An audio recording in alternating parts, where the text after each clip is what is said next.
Molte grazie a Federica Mango. Onorevole Maniero, eccoci qua. Cominciamo dalla questione, diciamo così, fondi Lega. Ha sentito il racconto delle varie posizioni, anche di quella dell'Associazione Nazionale Magistrati e anche quella di un vostro ministro, il ministro Guardasigilli, Bonafede, che invita a rispettare le sentenze. Ovviamente questo fa parte del suo mestiere di Guardasigilli, ma c'è qualche cosa di più dentro il movimento? Come viene vista questa vicenda?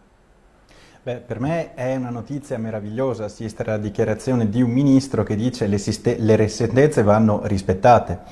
Noi questo facciamo con le sentenze, non le commentiamo più di tanto, le rispettiamo e così invitiamo che sia fatto. Con la Lega, fra l'altro, ci lega non un'alleanza, scusate il gioco di parole, ma un contratto di governo. E è un contratto che è basato su obiettivi da portare per i cittadini. Proprio tra questi abbiamo un impegno della Lega a migliorare, a potenziare assieme a noi proprio la normativa anticorruzione. Quindi è su questo che noi ci muoviamo. Riguardo al rispetto delle leggi, appunto per noi non c'è nulla di nuovo, vanno rispettate, siamo tutti uguali davanti alla legge e non guardiamo in faccia a nessuno, peraltro sono cose che credo anche la Lega abbia ribadito.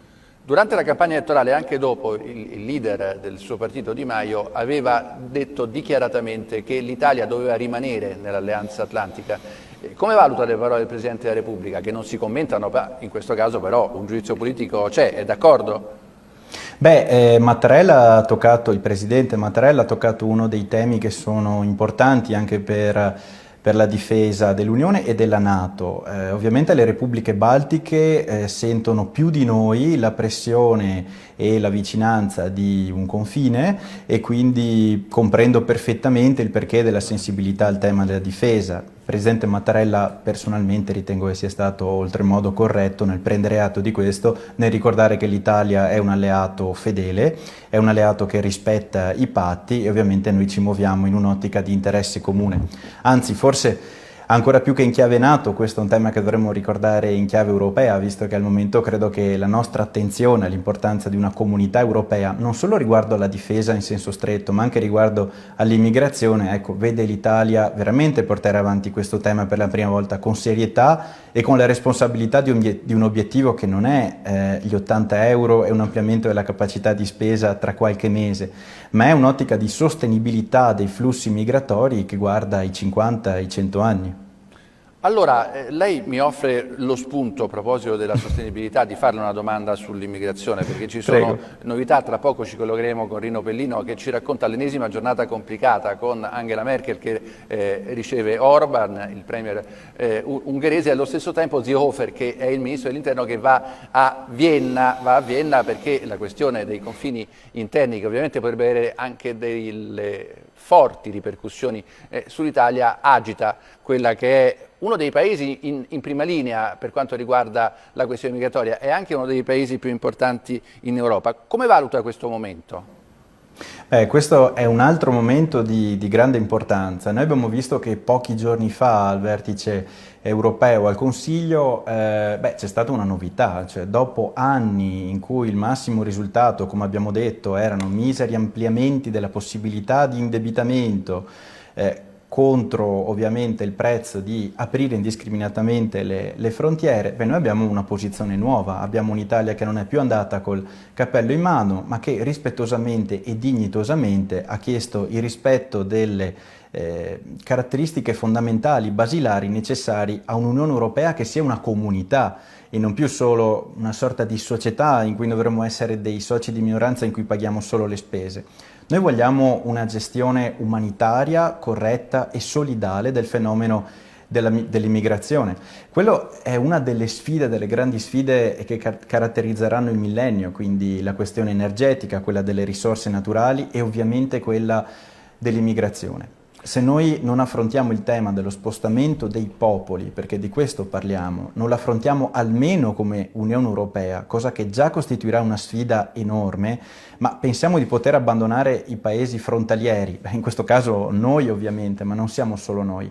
Ecco, se pensiamo di abbandonarli abbiamo perso in partenza e abbiamo perso prima di tutto per le persone che dovremmo proteggere e tutelare, che sono quelle più deboli e che sono quelle che intraprendono questi questi percorsi. Fra Maniero, l'altro mi ha confortato vedere proprio oggi la dichiarazione della cancelliera Merkel, che sottolineava come l'Europa in questo senso deve essere unita, deve essere solidale. Queste sono dichiarazioni, ovviamente è solo l'inizio, noi puntiamo ai fatti, però rassicura vedere che l'azione di Conte evidentemente ha degli eco e inizia a avere degli eco sempre più concreti. Allora, a proposito dell'azione di Conte e del governo, le faccio l'ultima domanda a proposito del decreto dignità, che è stato ampiamente spiegato dal Presidente del Consiglio e anche dal suo estensore, cioè il Ministro Di Maio, Ministro del Lavoro e dello Sviluppo Economico.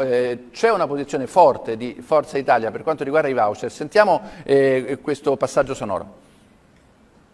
Ma i voucher sono una di quelle possibilità, ma devono essere attentamente riviste e visitate, perché nel passato si è fatto un utilizzo assolutamente sbagliato. Si è utilizzato un altro sistema che era nato con delle buone intenzioni per creare precarietà, e questo non può essere un nuovo fattore di preclusione nei confronti dei cittadini.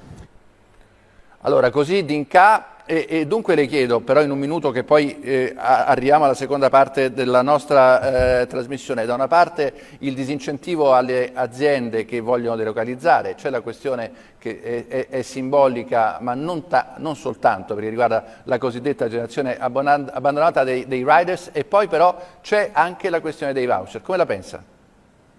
Sì, il Movimento 5 Stelle prima di tutto fa ogni cosa per incentivare le aziende a restare, perché se vogliono delocalizzare spesso è perché ci sono dei problemi oggettivi. Intanto incertezza del diritto, dei costi molto alti, anche fiscali, e un peso della burocrazia che è strangolante di fronte a una situazione economica che è già complessa. Proprio nel decreto dignità troviamo le prime risposte, i primi passi, ma concreti a questa situazione. Riduzione della burocrazia, quindi parlo di redditometro, spesometro, e eliminazione dello split payment per questa categoria le aziende. Cosa significa? Che non solo io recupero ore di lavoro che sono tutta burocrazia e meno e maggiore capacità produttiva, ma con l'eliminazione dello split payment io recupero per le imprese liquidità e quindi capacità di intervenire, di gestire il proprio business senza dover per forza e sempre di più ricorrere ovviamente alla disponibilità di banche finanziarie con ulteriori costi per chi già fa impresa e affronta enormi sfide